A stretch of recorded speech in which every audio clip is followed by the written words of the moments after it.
चरण जी बता देते तो हम कांग्रेस मुख्यालय में उनका अच्छा विदाई समारोह रख लेते, है ना। वरिष्ठ नेता थे, क्या हुआ क्या नहीं हुआ ये भाजपा अब जाने और वो जाने कि क्यों हिमाचल नहीं दिल्ली जाना पड़ा, और क्यों ज्वाइनिंग में भाजपा का एक भी नेता नहीं था, क्या है अब वो बेहतर जानते होंगे। पर हम ये जानते हैं कि भाजपा में 3 तरह के लोग जा रहे हैं। नंबर 1,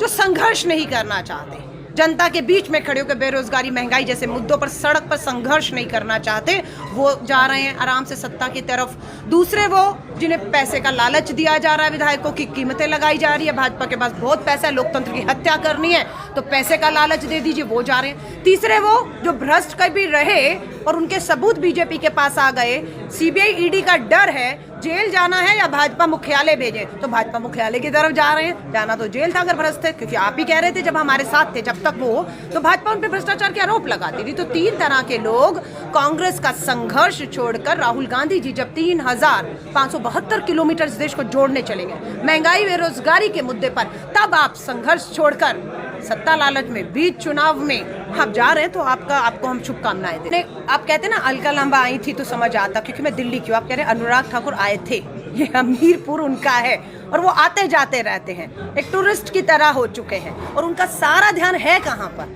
लोगों को तोड़ने में, भाजपा ज्वाइन कराने में। विकास पे ध्यान दिया होता, वही मैं आपको अभी अखबार की कटिंग दिखा रही थी, ऊना से हमीरपुर रेल चलेगी, 1 रुपया, कितना 1 रुपया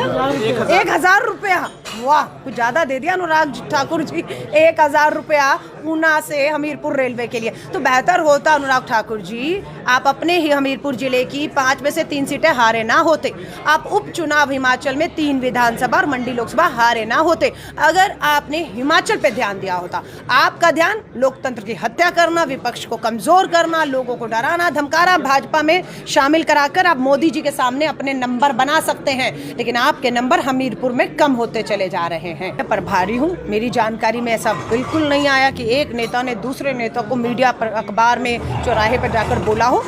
अंदर आवाजें बिल्कुल लोकतंत्र है, स्वाभाविक है, चर्चा हो रही है, अपनी बात को हर कोई मजबूती से रख रहा है, और उसका हक भी है कि अगर उसने जनता की सेवा की है, उसके बीच में रह के संघर्ष किया है, तो उसका हक है, और वो अपने हक की आवाज़ उठा रहा है, जिसे आप विवाद कह रहे हैं और हम लोकतंत्र कह रहे हैं, और जो सिर्फ कांग्रेस में है, जो कहीं और नहीं मिलेगा। भारतीय राष्ट्रीय कांग्रेस के राष्ट्रीय अध्यक्ष का चुनाव हो रहा है, नामांकन हो रहे हैं, 137 साल पार्टी में, कांग्रेस में आज भी लोकतंत्र जिंदा है। भाजपा में देख पूछिए, नड्डा जी दोबारा संघ मुख्यालय से अध्यक्ष नियुक्त कर दिए गए, लोकतंत्र हमारे में है, इसलिए हमसे वो मत पूछें।